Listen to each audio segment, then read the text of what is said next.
Okay. Before we go there, I'm getting the sense that from the comments that you've been making, that overall, if I was to kind of sum up a little bit and tell me if I'm wrong, but that Intel, big picture, leader in CPU space, reasonably expert when it comes to security of the CPUs, or at least like big picture, as you were laying out, okay with that, less good with networking, storage, and these other spaces. But then obviously it looks like Spectre and Meltdown, and in particular how they handled it, really have colored or kind of stained your impression of them right now. Put them in a deficit with you, it seems. Yes, and the reason I brought it up is that I think part of that was always in the back of our minds, right? That Intel is focused on what they're selling us and their things in the CPUs and so on, and they talk about the collaboration and the ecosystem and all that stuff. But if push came to shove, would they actually be there? And so this is a worked example where they weren't, right? Mm-hmm. And so that means that previous decisions that we had made or that others may have made to not depend on Intel were validated, right? Mm-hmm. Because this is what often, this is a discussion that I was faced with with some regularity is, hey, here's this company, they are more expert at topic X, let's say more expert at networking than EMC is, right? Or than EMC Dell, right? And so there would be this tendency for the point of view of engineering efficiency and working with the market leaders and thought leaders and so on to defer to some of those companies or to even, outsource some things and so on, right?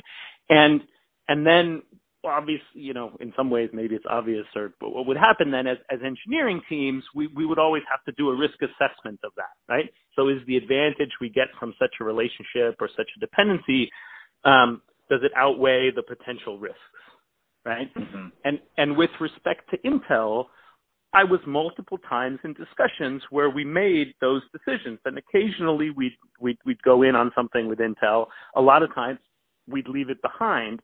And one of the reasons we left it behind was that we worried in the non-core areas, would Intel be there when we really needed them, right? Mm-hmm. And so that's what I'm saying was the kind of underneath the iceberg of, yes, they mishandled the Spectre meltdown, and you could go back and you could say, hey, it was super complicated, and it was the whole world, and the whole world was watching, and, ultimately, CEO left, whatever. But it's not just that. It's an example of validation of why, risky decisions weren't made. Collaboration decisions wouldn't have been made earlier, right?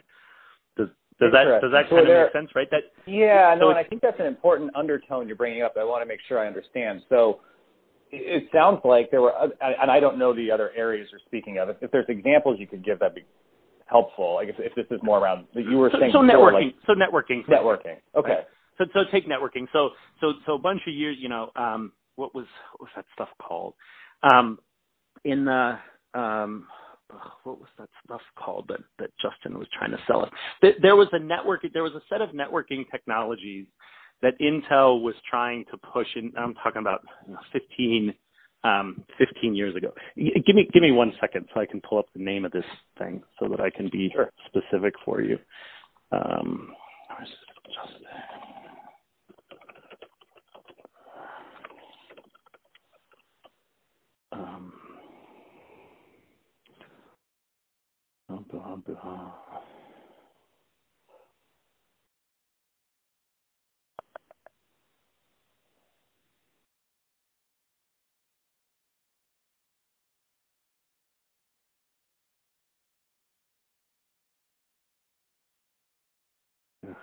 I'm not going to be able to find it. Well, if it's not popping up, that's okay. But something it's not. I'm not going to find it. Networking is a good example. But so there was a time, and let's just say 10 years ago, where before, let's just say 10 gig Ethernet, right? Where Intel had some alternatives to doing very high speed networking, right? And they made a lot of investment. right? And with, in high performance computing space, the national labs and all this kind of stuff.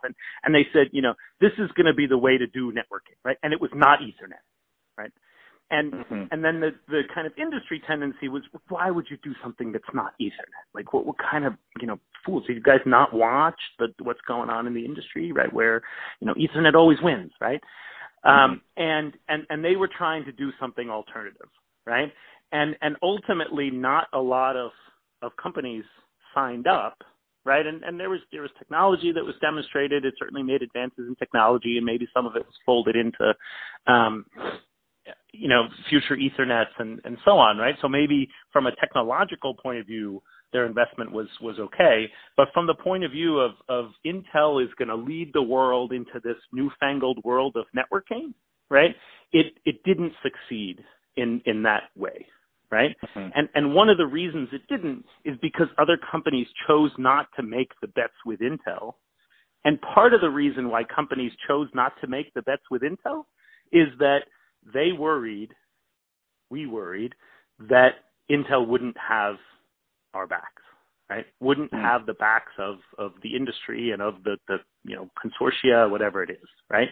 And that's the kind of thing I'm saying that Spectre Meltdown proved that people were right to be wary, right?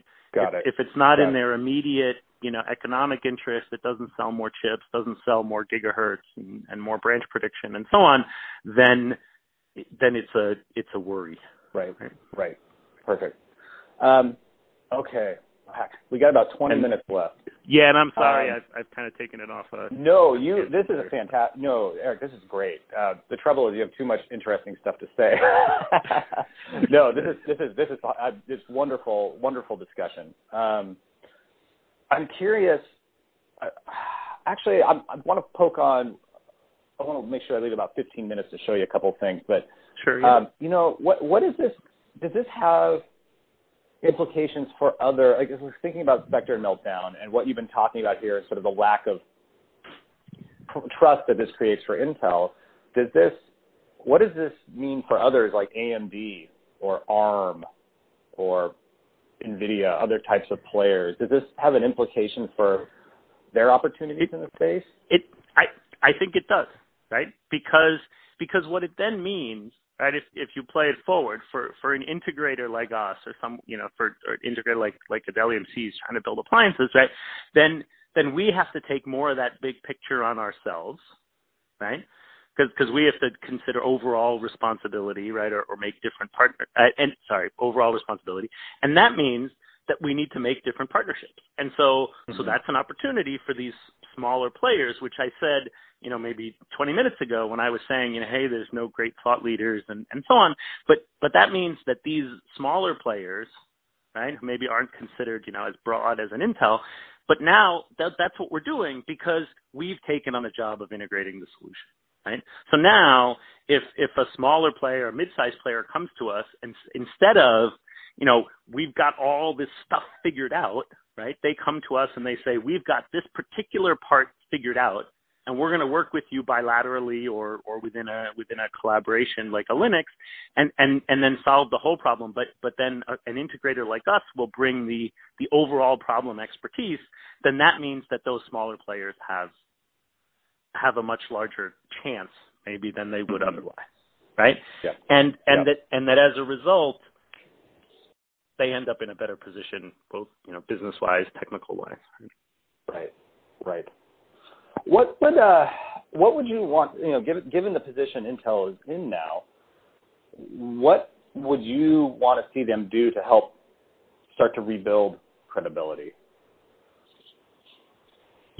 Yeah. I mean, they got to be there, right? They have to be proactive with things. I mean, I think there's still variants of even the Spectre Meltdown that are still coming up. They need to be there for the ecosystem, right? That there's a long tail of specific problems related even to Spectre Meltdown, but there's also a forward-looking, this is what matters for the overall industry. This is what matters for for everyone who's building products, rather than just present